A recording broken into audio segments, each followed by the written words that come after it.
탈원전 정책 반대를 내세워 민생 행보에 첫 발을 뗀 윤석열 전 검찰총장이 오늘은 국민의당 안철수 대표와 만나서 정권 교체를 위해 정책적 연대를 하기로 약속했습니다.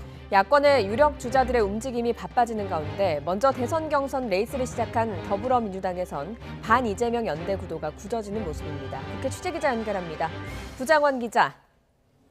네, 국회입니다. 네, 윤석열 전 총장과 국민의당 안철수 대표가 오찬 회동을 마쳤습니다. 자, 정치 참여 이후 공식 만남은 두 사람 처음입니다. 공감대가 형성된 게 있습니까? 네, 낮 12시에 시작한 회동은 오후 1시 40분쯤 끝났습니다. 지난달 말 한 행사에서 마주친 것을 빼곤 두 사람의 공식 회동은 이번이 처음이었는데요. 초심을 떠올리며 진솔하게 말하겠다는 안철수 대표에게 윤석열 전 총장은 정치 대선배에게 좋은 말씀을 부탁한다고 화답하면서 회동은 화기애애하게 시작했습니다. 1시간 반가량 비공개로 진행됐는데 공통의 화두인 야권 통합 방안을 비롯해 문재인 정부 실정 등 다양한 주제에 대해 두루 대화를 나눴다고 합니다. 두 사람의 말 직접 보시겠습니다.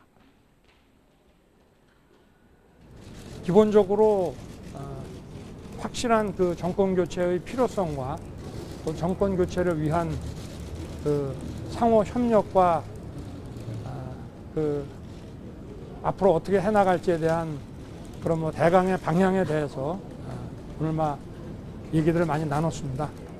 좀 더 정권 교체에 한 걸음 더 가까이 다가가게 했다는 그런 측면에서 보면 서로 간에 공통점이 있겠다, 그런 이야기를 처음에 나눴습니다. 아무래도 첫 만남이다 보니 원론적 수준의 내용이었지만 양측은 정권 교체 필요성에 대해 공감대를 이루고 야권의 지평을 중도로 확장하며 이념과 진영을 넘어 실용정치 시대를 열어가야 한다는데 의견을 모았다고 설명했습니다. 또 앞으로 선의의 경쟁자이자 협력자로서 필요한 경우 정치적이고 정책적 협력을 이어나가기로 했다고 전했습니다. 이런 가운데 야권의 다른 주자들의 움직임도 빨라지고 있습니다. 강원도에 머물면서 대선 출마 여부를 고심해온 최재형 전 감사원장은 부친의 병환 악화로 급하게 서울로 돌아왔는데요.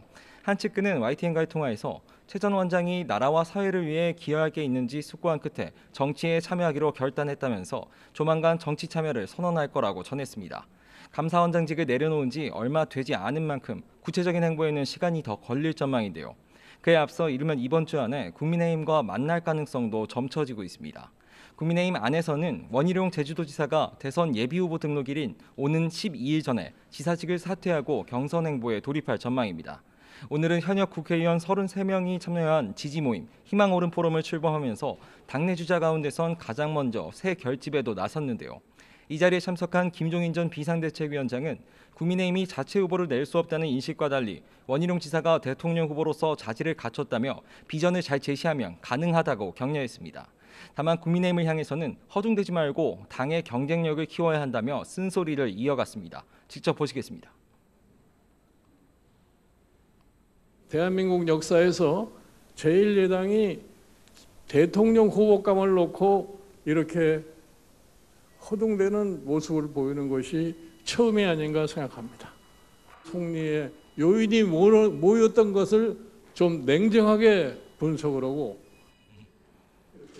김종인 전 위원장은 최근 불거진 윤석열 전 총장과의 회동설에는 만나자고 하면 만날 수야 있겠지만 지금은 전혀 계획이 없다.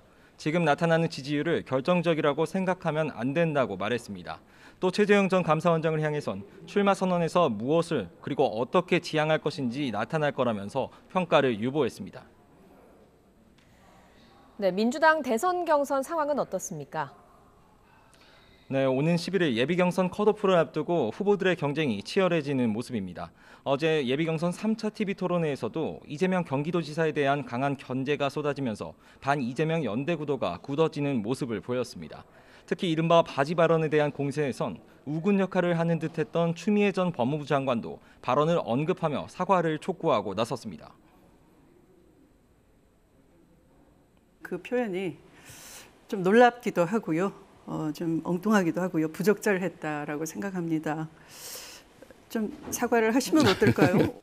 하도 답답해서 한두 번도 아니고 근거도 없는 일을 우리 그 토론의 품격을 떨어뜨리니까 네, 네, 그 정도 하시고요. 그다음에 이제 정책 질문 유감스럽게 하겠습니다. 생각합니다. 네. 이재명 지사의 대표 정책인 기본 시리즈를 겨냥한 견제도 이어졌습니다. 이 지사는 앞서 1위 후보로서 경쟁의 한 부분으로 수용하겠다면서도 공격을 하려면 사실에 근거하라며 반발했습니다.